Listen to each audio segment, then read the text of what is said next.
He was named one of Maryland's most influential people by the Daily Record. And the Baltimore Business Journal named him one of the region's most powerful business leaders. Please give a warm welcome to Mr. Anirban Basu.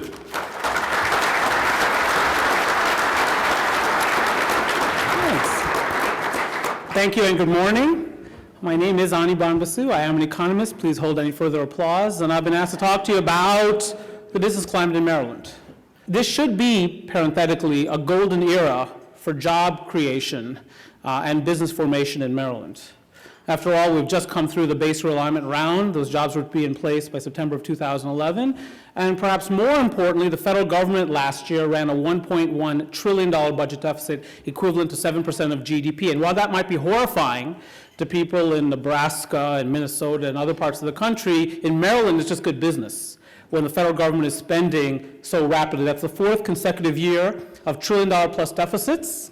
The accumulated national debt is now $16.4 trillion, and Maryland has been a disproportionate beneficiary of that spending, and therefore you would think that Maryland would be among the leaders in terms of job creation. We are not. Over the past year, we ranked 30th in the country in terms of job creation, and just to put that into context, there are only 50 states. So that's really not that good. We are among the most vulnerable states in the country to automatic sequestration, and it's about 8 days away. You would not think, though, that we have an issue based on what's going on in this town today. They're not really talking about business climate issues today. What are the major issues right now they're dealing with down the street here in Annapolis? They're dealing with gun control, important. They're dealing with death penalty, important. They're dealing with pit bulls, important.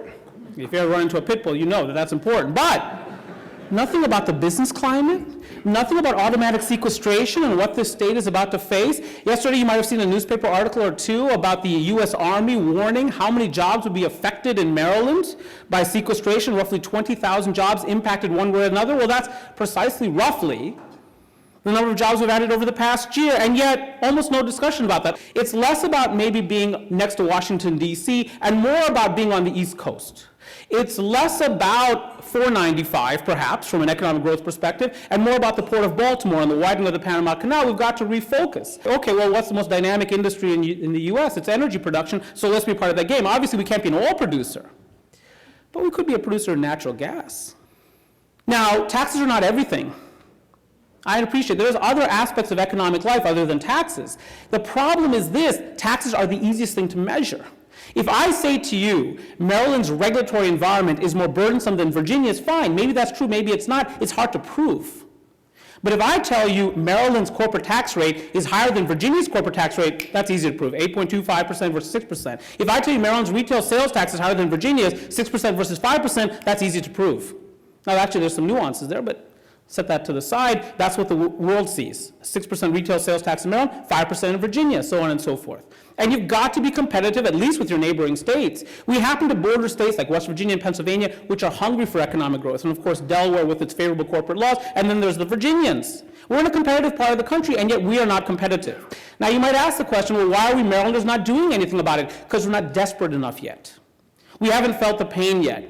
Our unemployment rate is 6.6%, in a nation where the unemployment rate is 7.9%. So people in Annapolis and elsewhere say, look, what is Basu and others talking about? We're doing just fine. We're doing just fine because the federal government has been running trillion-dollar-plus deficits for 4 consecutive years, protecting us from the worst of the economic downturn.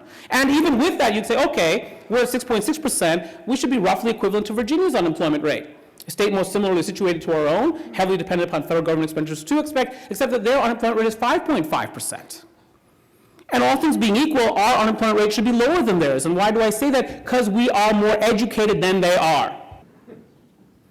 So you've got to address this business climate. But again, no sense of urgency in Annapolis because the data are not bad enough. When the data get bad enough, you see people change. You know, having the lowest taxes is not necessarily the solution to everything. And that should not be the goal. You know, we're 41st, business tax friendliest. Virginia's 27th.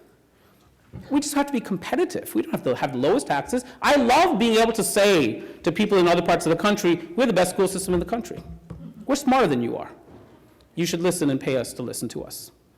I love saying to them, you know, the state of Maryland helped to build M&T Bank Stadium. We won Super Bowl 47. I love that.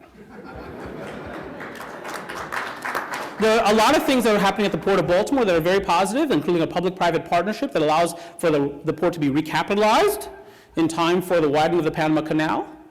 There are a lot of good things. BWI sets records every year. I'm not saying to you that the state of Maryland doesn't do anything right. That's not what I'm suggesting here. I'm not suggesting to you that we need to have the lowest taxes across the board. That's not true either. Wyoming has the lowest taxes in the country. I don't want to be them. But we have to be competitive. This is actually easier than it looks. There are some very simple solutions. I thank Change Maryland for the opportunity to speak today. It's been a privilege. I hope I have not extended my stay too long, and I'll take whatever questions you have as I participate on the panel with others. Thank you very much.